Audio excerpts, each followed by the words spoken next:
Welcome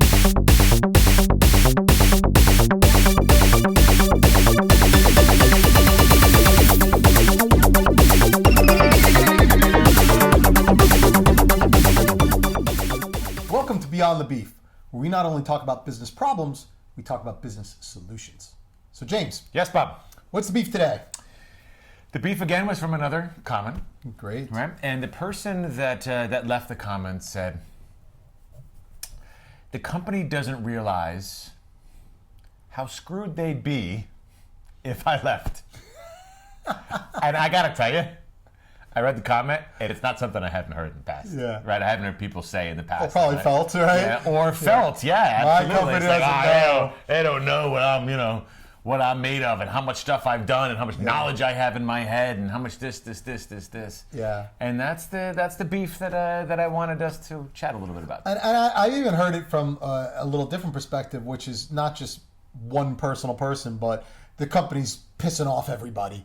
And, people are just going to leave in mass exodus, and the company's going to be screwed. They'll be out of business, and that's it for them. And they just don't know. I've felt it, I've heard it, I've seen it, and here's the fact: I honestly, in my experience, I have never seen a company go out of business when somebody leaves. Nor have I. I just haven't seen it. Now, that's not to say that companies should have free reign to treat their employees like garbage, because if all of the employees leave, then we really have a problem. And of course, I think that goes more to motivated employees than anything else. But to think that your contributions, singularly and alone, will bring down a company if it's not there, I just honestly hate to tell people this. That's not true. It is not true. It's just not going to be true. You're absolutely right. And you know what? Even feeling it, saying it, somebody saying that kind of is a bad reflection on them. It is. Because if you're going to sit there and say, if I leave, they're screwed, then you're not doing something right.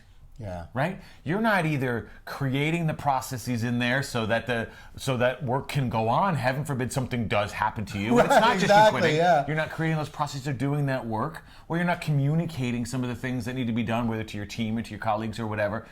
You're not really being a real team player. You're missing the concept of what a company is. Exactly. Working for the organization in the company of others. Part of that. Right. Thank you. You need to. That's exactly right. So that's a great point. I mean, if you are feeling that way, how much are you actually doing to keep that situation, at least in your head, in existence, that you want to protect your area and make sure that the company will be screwed if you leave. Yeah, exactly. Which, by the way, never happens. But the fact that you kind of think that could happen or want that to happen is a real problem. Yeah, it's a real problem. It is. And I've been part of an organization where one person was kind of kept for the old legacy knowledge they had of the company, right? Yeah. They would keep her here. She knows stuff from 30 years back, and then how are we ever going to get all that information from their head? And I remember thinking to myself, well, that person should have done something so that there is a succession plan that allows the business to go on. Now, before I had left the organization, that person had no longer worked there. Right. So, and the company went on. It's a fairly large organization. Always does. But I just remember going through that a bit too, and looking at that person going, you feel like, this is the case, that nobody can get rid of you because they don't realize what you do and this and that, and the company can't go on if they do. You're not doing something right. You're not doing something right. And I'm going to take this and translate it into something else that I hear, even though this wasn't the direct beef, and actually something else that I've felt plenty of times. I've seen, forget what I've seen. I'm going to talk about myself. Sure. I've left various different jobs and gone to other jobs and whatever else. And every time that I've put in my resignation, in my head, I think, oh man, I'm screwing them. No, Woo, they're gonna feel this. They're gonna be sorry, and this is gonna be like this mass into my office. Every leader is gonna say, "Who's coming with me?" Right? No, not just that. Right, that's another problem. But who's more like, no, Bob, please don't leave, don't go. We can't live without you, and that kind of thing. And boy, to my surprise, when there's like a couple of handshakes, a high five, and so sad to see you leave. Help you pack that or no? Do you really need to stay 2 weeks, or because we were kind of hoping you'd leave help with now. boxes? Because And it's been pretty universal to say. You got your goodbye gift, right? You expect there's going to be this big, going away thing, like, oh my God, we can't stand that you're leaving, and maybe that's not exactly the case. That's I think it goes towards the same thing. Like, don't think more of yourself than you should in a company. Agreed. You're probably making great contributions, and it's probably that companies want you to be there, but no company is going to stop. No company's going to stop. And the other thing you have to be prepared for is once you leave the team, persona non grata. Yeah. You're out. Bye. Bye. Don't let the door hit you. Absolutely. And it really is the case. I mean, and I think that's part of the way companies survive. They kind of have to be that way, right? Yeah. You're not part of the family anymore. Hey, you've decided to leave. We have to move on. Let's do that. Yeah. And so I think it's a really unhealthy thing to go about your career thinking that it's going to be any other way. Make positive contributions, right?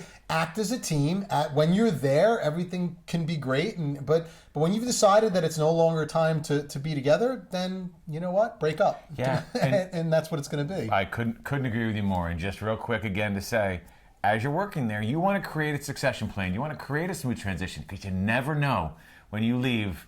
You don't want to do karma's tough, right? You never want to leave people in a bad position because you never know when you may need them again. So create a smooth transition for the organization, the company, because you never know when you may need that again. And make it so they won't be screwed when you leave. No doubt. If you do choose to leave an organization. I will tell you, I've never left an organization where I haven't done that. Yeah. It's almost just because I feel like it's the right thing to do. Of course. It's just integrity, And I also have to tell you, every single company I've worked for, bar none, I still love. Yeah.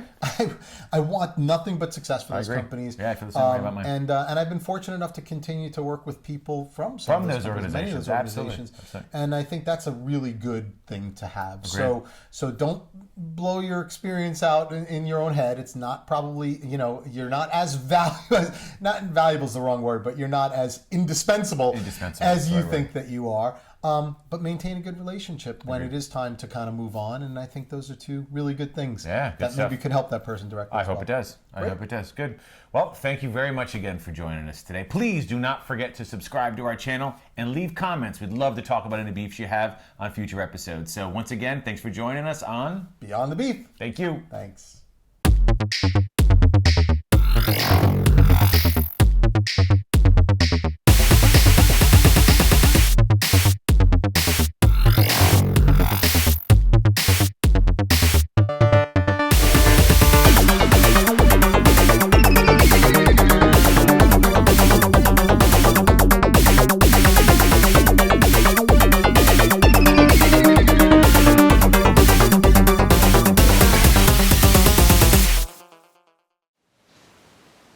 Good. What do you think? Seemed like it was short and to the point. It didn't bore me. It didn't bore you. Should we take that one? Like I was interested. The fact you're interested in what we're doing still and it's 6 o'clock, I'll take it. I'll take it.